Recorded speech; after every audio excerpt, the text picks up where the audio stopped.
Anyway, on the family that was found dead with the dog also dead, I want to point this out because I brought it up in reference to Kenny Beach, that even basic information they don't give. So now this guy, Brain Scratch, I greatly advise to subscribe to this guy, and he also has one on Kenny Beach. He's the best. He's the best. He's a breath of fresh air because he is totally off to the side, not a bunch of bullshit. Okay, but now let me explain what I'm talking about when I say there's the blue line where a person goes missing or whatever, some catastrophe happens, and you're not even allowed to know where the car was found. Okay, so here's the first map. This is what we've been going on for 2 weeks. The car was found there, which I believe that is where it was found.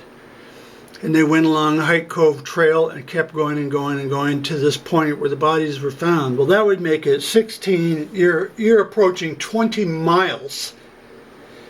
20 miles to make it back in 100-degree temperatures. Okay, now listen to this. Listen to this as he speaks. Next, you're going to see a map where after 2 weeks, nobody has the slightest idea of even where the car was found parked. That is the stuff that I call bullshit on.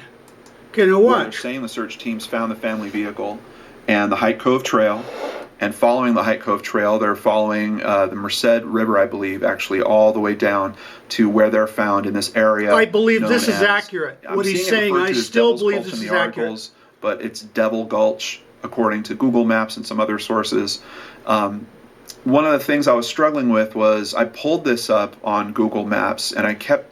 Okay, now he says, one of the things I'm struggling with is I see this map we've all been referring to, which I've commented on, and now let's go on to the next map, where the vehicle could have been parked 20 miles away, up at the Apperson, what is called is the Apperson Mine Horse Hostel, which is a very developed area, very developed, affluent area. It is not no shack out there. Okay, now listen to this.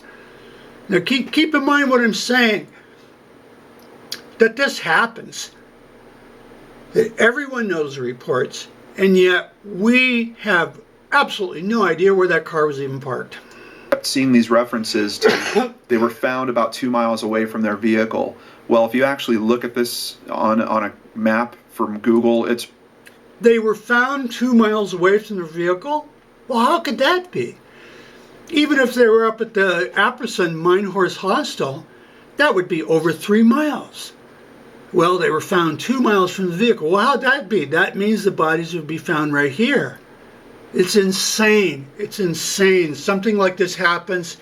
3 weeks goes by. We don't even have any idea where the damn vehicle was found. It's way more than 2. It's more, it's like between 6 and 10, somewhere like that, just kind of guesstimating it based on the little indicators I have there. So I kind of felt like something was wrong with this map. Now there's this map that has come out, and it says that the parked car was actually here on Heights Cove Road, and I think that's part of why we have this confusion happening. There's a different trail that's being used here with a bunch of switchbacks. You can see it's pretty obvious the switchbacks are here.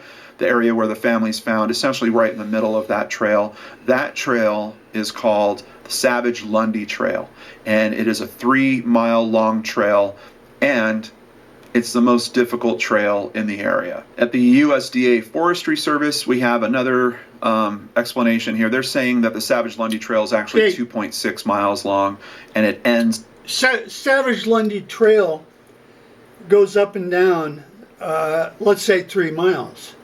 Okay, but for them to have been parked there, that would mean they were at or near the Apperson Mine Horse Hostel, which is active. It's active. You can zoom up on Google Earth. It's sitting there, swimming pools, the works.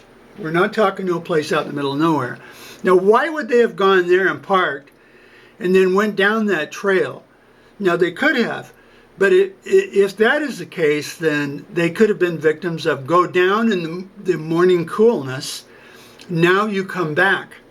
Now you come back. You're burning up in the heat, combined with you're also going uphill for 3 miles. They would not have made it.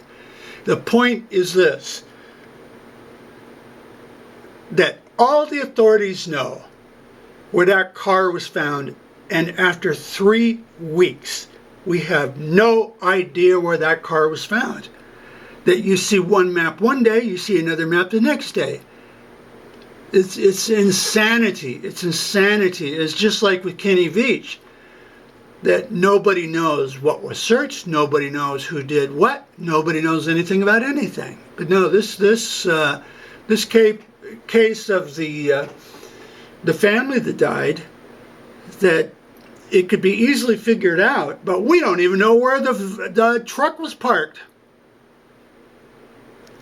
That's what I'm saying. It's a thin blue line that you can know the knowledge if you have a need for it. And the way they see it is you don't have a need to know it. That's my point.